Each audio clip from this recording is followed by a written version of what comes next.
आहार, औषध, अभय एवं ज्ञान। शास्त्रों में वर्णित हैं ये 4 प्रकार के दान, जिनसे होता है प्राणी मात्र का कल्याण। परम पूज्य वात्सल्य मूर्ति जिन धर्म प्रभाविका आर्यका रत्न श्री 105 सृष्टि भूषण माता जी की मंगल प्रेरणा एवं आशीर्वाद से सृष्टि मंगलम सेवा समिति द्वारा बच्चों की शिक्षा, असहाय गरीबों को इलाज एवं रोजगार प्रदान कर की जा रही है अद्भुत धर्म प्रभावना। मेरा नाम आशु है। मैं एक टीचर थी। अब उस दौरान मेरा स्कूल बंद हो गया। मेरे को सांस की प्रॉब्लम है, अस्थमा की प्रॉब्लम है। फिर मुझे एक बेटी मिली, उसका नाम अपेक्षा है। उन्होंने मुझे माताजी के लिए बोला कि माँ बहुत सबकी सहायता करती हैं। माताजी मेरी कुछ समय से सहायता कर रही हैं। आज दीपावली के अवसर पे माँ ने मुझे बुलाया और मुझे ये सामान सब दिया दीपावली बनाने के लिए। मैं माँ आपकी बहुत बहुत आभारी हूँ, सदा आपकी आभारी रहूँगी। माँ, आपके बारे में आपसे मेरी बात हुई थी। आपके बारे में लोग कैसे कहते हैं ये माँ, मैं नहीं जानती। मैंने किसी लक्ष्मी को, पार्वती को, भोले को नहीं देखा, मैंने आपको देखा। मैं उस समय डूब गई थी पूरी तरह माँ, जब मेरा कोई नहीं था, मेरे अपनों ने साथ छोड़ दिया, पर आपने मेरा हाथ संभाला। आप साक्षात देवी हो, आप साक्षात अन्नपूर्णा हो माँ। मैं आपको शत शत नमन करती हूँ। आप भी मानव सेवा के लिए अपनी चंचला लक्ष्मी का सदुपयोग करें। माता जी के मंगल आशीर्वाद एवं प्रेरणा से संचालित सृष्टि मंगलम सेवा समिति द्वारा मानव सेवा के कार्य से आज ही जुड़ें और करें महापुण्य का अर्जन। आप अपनी दान राशि निम्नलिखित खाता संख्या में जमा करा सकते हैं। सृष्टि Mangalam Seva Samiti, account number 01190100032429, Bank of Baroda, IFSC code BARB 0 SHRIMA, branch Shri Mahavir ji, Punjab national bank, account number 021220101177 IFSC code PONB 0021200, संपर्क सूत्र 9376571002। सृष्टि मंगलम सेवा समिति से जुड़ने वाले सदस्यों का नाम एवं फोटो जिनवाणी चैनल पर प्रसारित किया जाएगा। इस कार्यक्रम के पुण्यार्चक हैं रविंद्र प्रसाद जैन, बीना जैन, पुत्र वधू राजीव जैन, पूजा जैन, अरुण जैन, निधि जैन, पुत्री दामाद संजीव जैन, ऋतु जैन, पौत्र तुषार, विपुल, वैशाली, गरिमा, सम्यक, रोहन, शौर्य, श्रीमती गीता जैन, धर्मपत्नी श्री संजय जैन, पुत्र अभिनव जैन, सुपुत्री तृप्ति जैन, दामाद श्री अंकित जैन, नाती दिव्य जैन, गुहाना, हरियाणा, सुभाष चंद्र जैन, उषा जैन, सोनिया जैन, मयंक जैन, आगरा, श्री नवीन जैन, श्रीमती बबीता जैन, श्री प्रवीण कुमार जैन, श्रीमती अर्चना जैन, प्रांशु जैन, अक्षिता जैन, डॉक्टर रिद्धि जैन, स्पर्श जैन, सौम्या जैन, कोसी कला, डॉक्टर किरण जैन, धर्मपत्नी स्वर्गीय डॉक्टर श्री शीलचंद जैन, बेटी दामाद डॉक्टर कृति, डॉक्टर कमल, डॉक्टर शची, डॉक्टर निशिन, नातिन गुनगुन, नाती मनन एवं ध्रुव जैन, जबलपुर मध्य प्रदेश, श्री मनोज जैन, गुड़गांव।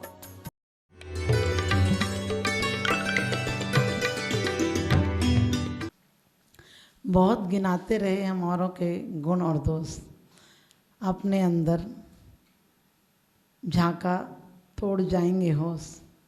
हम दूसरों के गुण और दोष में बहुत टाइम निकालते हैं।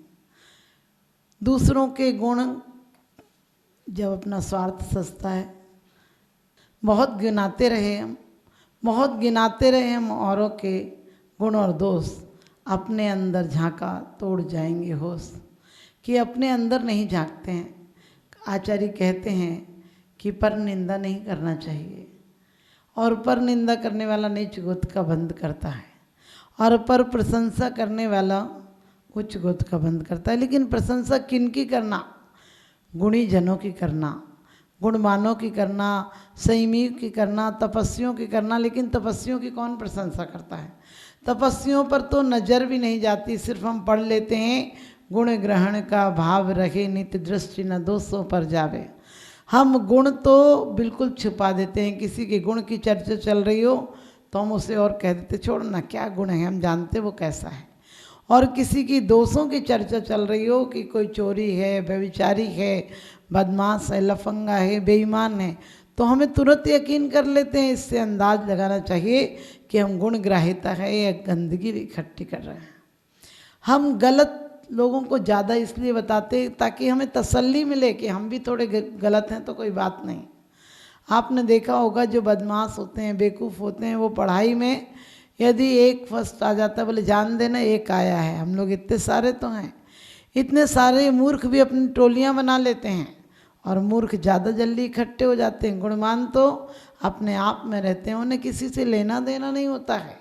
वो दुनिया में रहते हैं लेकिन दुनिया में आसक्ति भाव से नहीं रहते हैं। वो दुनिया में भी हिरण की तरह रहते हैं, जरा सी आहट पाते ही छोड़ देते हैं। और जो दुर्गुणी होते हैं वो बिल्ली की तरह होते हैं, चाहे डंडा पड़ जाए लेकिन दूध नहीं छोड़ती है, शिकार नहीं छोड़ती है। इसी प्रकार से परमात्मा ने हमें कितना अच्छा अवसर दिया है। हम हाथ जोड़ सकते हैं, जानवर हाथ नहीं जोड़ सकता है। हम ढोक दे सकते हैं, जानवर बेचारा ढोक नहीं दे सकता, देगा भी तो उसकी तो गर्दन रोज ही झुकी हुई है। लेकिन हम जीवन में गुण ग्रहण का भाव अपनाएं। किसी भी छोटे से छोटे व्यक्ति के अंदर भी गुण झांकने की कोशिश करें। कहते हैं एक बार कुत्ते ने जीसस को काट लिया और खून निकल रहा था पैर से, फिर भी वो कुत्ते को सहलाने लगे। लोगों ने कहा, अरे इसी ने काटा। वो बोले, जो काटा था वो तो हो चुका, आप थोड़ी काट रहा। आप सोचो, उन्होंने कहा इसके दांत कितने सुंदर हैं, कितना सुंदर है। वहाँ भी उन्हें गुण नज़र आ रहा है। और अपन लोग हों तो बस एक बार जरा सी गलती हो जाए, क्योंकि आदमी मच्छर को मार ही देता है। मच्छर तो सिर्फ काटता, तुम्हारी जान तो नहीं लेता। आदमी कितना खूंखार है कि जान ही ले लेता है। इंसान में विष इस तरह से भर रहा है, इंसान में विष इस तरह से भर रहा है कि विषधरों का वंश भी अब डर रहा है। इंसान में विष इस तरह से भर रहा है कि विषधरों का वंश भी अब डर रहा है। कल सुनेंगे आदमी के काटने से सर्प भी अब मर रहा है। कल सुनेंगे आदमी के काटने से सर्प भी अब मर रहा है। ये वाली हालत हो गई आदमी की।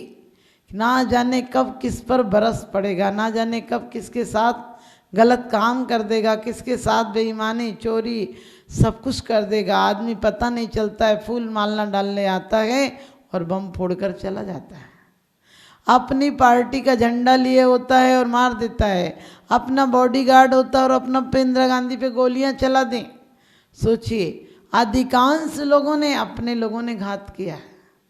इस धन के कारण, इस पद के कारण लोग अपने भाइयों को मरवा देते हैं।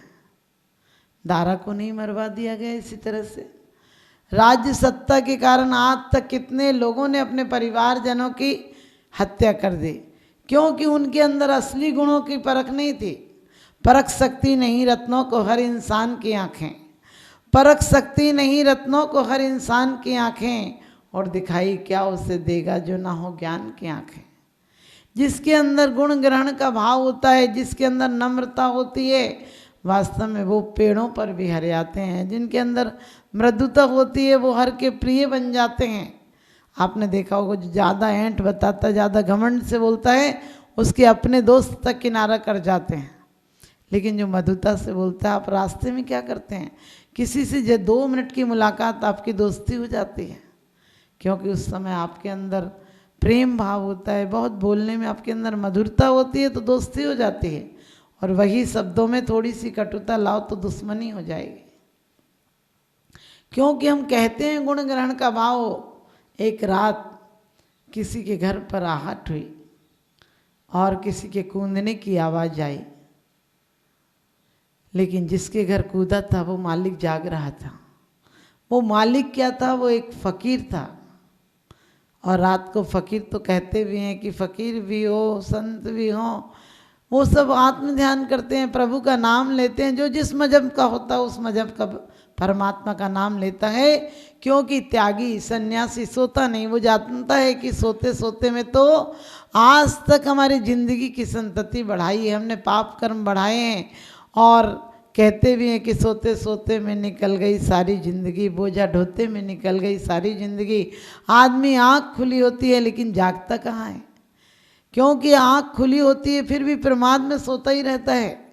क्योंकि कहते हैं आँख खुली तो सपना गया, आँख खुली तो सपना गया, और आँख मुंदी तो अपना गया। पगले 2 दिन का मेहमान था बाद में दफना गया, 2 दिन का मेहमान था बाद में दफना गया। ये इतनी सी जिंदगी है आदमी की। बचपन, जवानी और बुढ़ापे 3 पड़ाव हैं, और सच पूछो तो काल का मेहमान है आदमी। इतनी सी जिंदगी है। तो वो फ़कीर भी जाग रहा था, और वो चोर तो जागता देखकर भागने लगा, दरवाज़ा ढूंढने लगा, अंधेरा सा था। उसने कहा भागने की ज़रूरत नहीं, आ जाओ बैठो, ठंडी की रात है, इतनी दूर से आए हो। और फ़कीर उठा और उसे बड़े प्यार से हाथ पकड़ा। अब वो तो हाथ छुड़ाने लगा, कहने लगा छोड़ो छोड़ो मेरा हाथ। उसने कहा ये ऐसी बात नहीं है, मैं तुम्हें प्यार से बुला रहा हूँ, सर्दी की रात है, इतनी दूर से आए हो, कम से कम कुछ लेके तो जाओ। लेकिन वो भिखारी था, उसके पास क्या था, फ़कीर था, रोज़ मांग लेता था, रोज़ खा लेता था, कुछ ज़्यादा सामान नहीं था उसके, कहना चाहिए मकान में, आश्रम में। उसने कहा कि इतनी दूर से आए हो। उसने तो चाकू निकाल लिया, कहने लगे चाकू रखो अंदर। अरे फ़कीरों के यहाँ चाकू की क्या ज़रूरत है, चाकू तो वहाँ निकाले जाते हैं जहाँ बदमाश लोग हों, डकैत लोग हों, वहाँ चाकू निकालने की ज़रूरत है। हम फ़कीरों के यहाँ चाकू की क्या ज़रूरत है, रख दो इसको, कोई ज़रूरत नहीं है। और उसने तो हाथ पकड़ा, कहने लगा तुम दूध पी कर जाना। उसने कहा दूध पी कर, अरे मुझे जाने दो, मैं चोर हूँ। उन्होंने कहा पता है तुम चोर हो, लेकिन बता के आना चाहिए। उन्होंने कहा अरे तुम पहली बार आज कैसे आदमी मिले हो, कह रहे हो चोर हूँ, बता रहा हूँ मैं चोर हूँ, फिर तुम कह रहे बता के आना चाहिए। उन्होंने कहा भाई कोई ज़रूरत होगी तभी तुम चोरी करने आए हो, और इतनी दूर आए हो, इतनी रात में आए हो, बताते तो मैं थोड़ा सा पैसे का इंतजाम रखता। आप कम से कम दूध पी जाओ गरम गरम, और मेरे पास कोई 100 रुपये हैं, किसी ने दिए थे आज, तुम्हें 100 रुपये तो लेकर जाओ। वो तो रुपये लेकर तुरंत जाने लगा। उसने कहा भाई रुपये तो कल ख़त्म हो जाएंगे, कम से कम धन्यवाद देकर तो जाओ। रुपयों का क्या, रुपये तो आते हैं चले जाते हैं, तुम धन्यवाद देकर जाओ। उसने तो बड़े घबराहट में बोला धन्यवाद। उसने कहा भाई हो सके तो 10 रुपये दे दो, खुले हों तुम पर तो 10 रुपये वापस देते जाओ, फिर मैं तुम्हें और किसी दिन मांग कर दे दूंगा, और अगली बार बताओगे तो कम से कम 1500 रुपये भीख मांग के इकट्ठे करूंगा, ताकि तुम्हारी ज़रूरतें पूरी हो सकें और तुम कोई छोटा मोटा धंधा डाल सको। इसलिए मुझे बड़ा दुख होता है कि तुम इतनी रात को, आधी रात को आए हो, इतनी दूर से आए हो और कुछ नहीं दे पा रहा हूँ, लेकिन 10 रुपये मुझे दे दो, किसी को ज़रूरी है, सुबह देना है। वो तो 10 रुपया देकर उसे रात भर नींद नहीं आई, लौट के तो आ गया।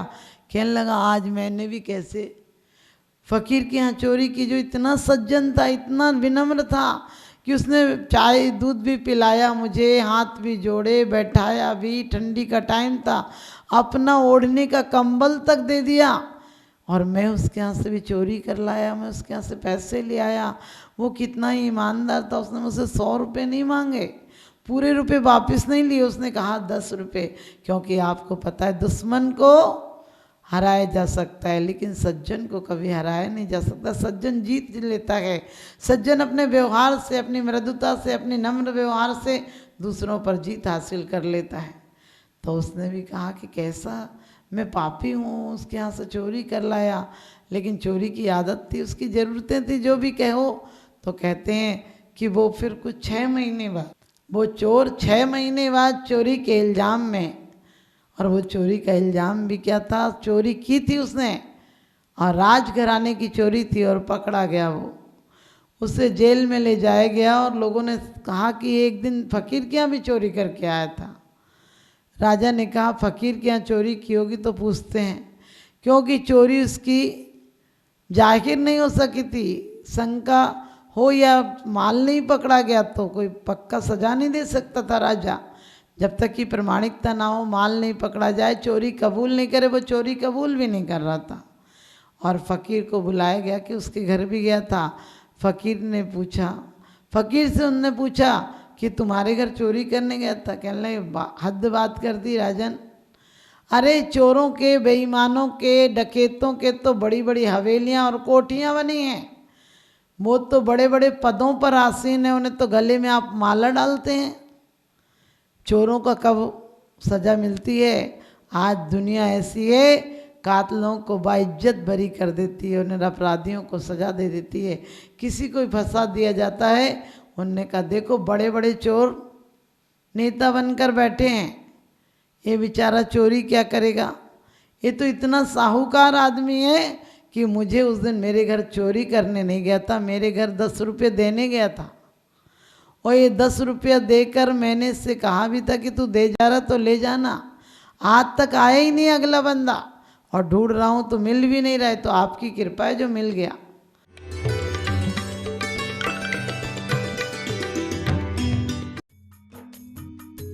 इस कार्यक्रम के पुण्यार्चक थे स्वर्गीय श्री हेमचंद जी जैन, स्वर्गीय श्रीमती पुष्पा देवी जैन के पुण्य स्मृति में पुत्र पुत्र वधू श्री आनंद जैन, श्रीमती सुधा जैन, पौत्र पौत्र वधू विवेक जैन, पालची जैन, गौरव जैन, श्रुति जैन, पड़पौत्र पड़पौत्री आर्जव जैन, प्रयान, दृशिका, द्रशिका, लाइशा सृष्टि मंगलम सेवा समिति में धर्म रक्षक का पद प्राप्त किया। विकास जैन, वर्षा जैन, आर्जव जैन, अर्णव जैन गुरुग्राम, श्री अनिल जैन, श्रीमती राशि जैन, अंकित जैन, श्रीमती प्रियंका जैन, व्यान, सानवी, पुत्री चीना, तुषार, कृष निवासी मुरादाबाद उत्तर प्रदेश, श्रीमती किरण देवी जैन, सब परिवार निवासी दीमापुर।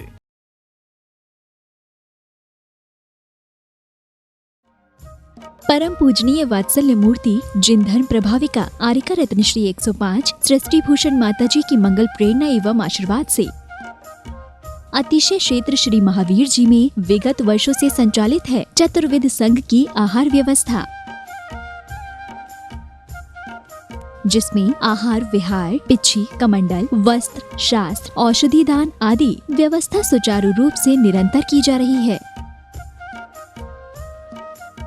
यहाँ माताजी की मंगल प्रेरणा से वृद्ध एवं असहाय लोगों की सेवा के साथ ही अनेकानेक जनसेवा के कार्य भी किए जा रहे हैं। महादान, आहार दान जैसे पुनीत कार्य से जुड़कर आप भी घर बैठे धर्म लाभ ले सकते हैं। तो आप भी मात्र 2100 राशि से एक दिवसीय आहार व्यवस्था में अपनी चंचला लक्ष्मी का सदुपयोग कर पुण्य का अर्जन करें।